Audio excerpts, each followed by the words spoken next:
Mais il y a des voix israéliennes, des éditorialistes israéliens qui parlent de paranoïa, qui parlent d'une réponse disproportionnée. Cette réponse était mauvaise. Elle n'était pas disproportionnée au sens où il y a eu trop de force. S'il y avait eu beaucoup de force, il n'y aurait pas eu cette confrontation. C'était une réponse mauvaise. Et peut-être doit-on, en effet, remettre en cause le blocus. Mais le blocus n'est pas, si vous voulez, une torture infligée par un gouvernement sadique à une population innocente. C'est une mesure prise par Israël pour faire pression sur le Hamas et l'obliger à quoi? À reconnaître Israël, à renoncer à la violence, à relâcher Gilad Shalit et assumer... Que ça a été efficace? À assumer, non. Et on peut dire que ça n'est pas efficace, mais alors on peut demander la levée du blocus, mais qu'on demande aussi au Hamas de satisfaire certaines exigences et qu'on prenne au sérieux la crainte israélienne de voir si le blocus est levé, l'Iran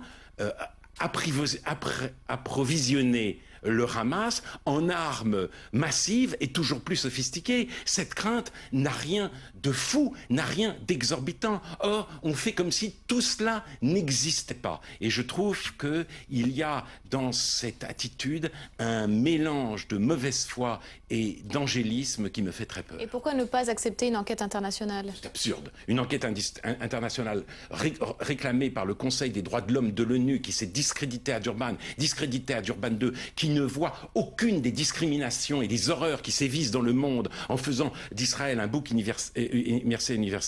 émissaire universel, ça n'a aucun sens. Ce qu'il faut, c'est une commission d'enquête avec un observateur international. C'est ce qui est en train d'être proposé et c'est ce que je crois permettra de faire toute la lumière sur cette affaire. Est-ce que Israël aujourd'hui est isolé de plus en plus sur la scène internationale? Israël est isolé sur la scène internationale, Israël est isolé dans l'opinion internationale. Ce n'est pas une raison pour légitimer toutes les décisions politiques d'Israël, bien entendu, et ça je suis le premier à le dire, mais cette diabolisation fait partie, malheureusement, notamment du côté dans le monde arabo-musulman, d'un vaste plan de destruction. On diabolise pour mieux détruire. Et quand je vois la Turquie, si vous voulez, réclamer maintenant le leadership dans le monde musulman, vouloir remplacer l'Égypte, je suis effrayé parce que l'Égypte voulait contenir les extrémistes iraniens, syriens, etc.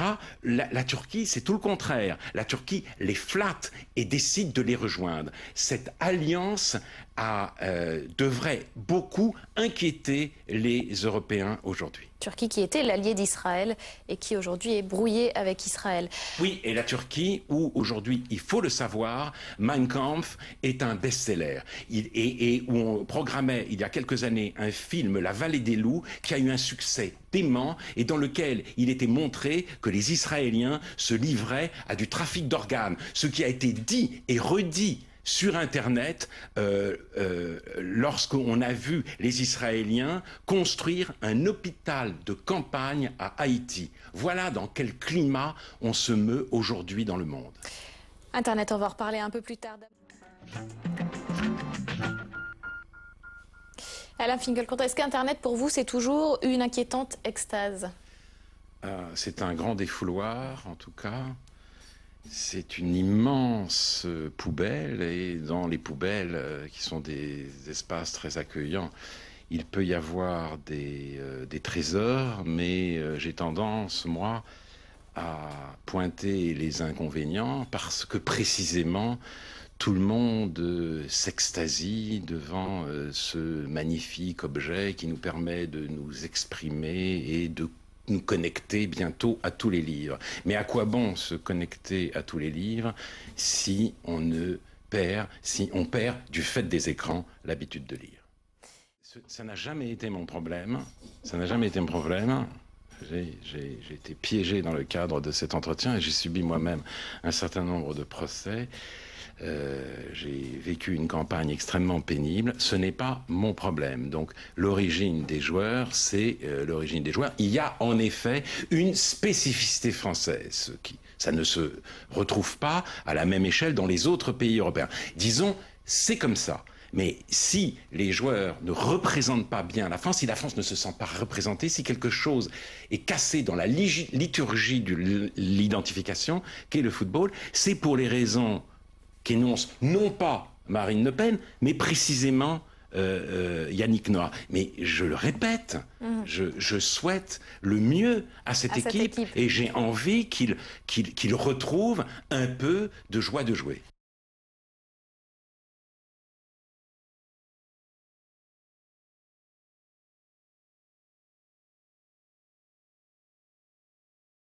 J'ai apporté un petit carnet parce que je ne collectionne pas les objets et les bibelots. J'aime les carnets, moi qui ne suis pas adepte des écrans. Et j'y note non pas mes pensées, mais les pensées des autres. Alors je l'ouvre à n'importe quelle page, pas tout à fait n'importe laquelle, et je lis par exemple celle-ci. La civilisation existe précisément pour qu'il n'y ait pas de masse, mais des hommes assez conscients pour ne jamais constituer des masses, même s'ils sont entre eux rassemblés.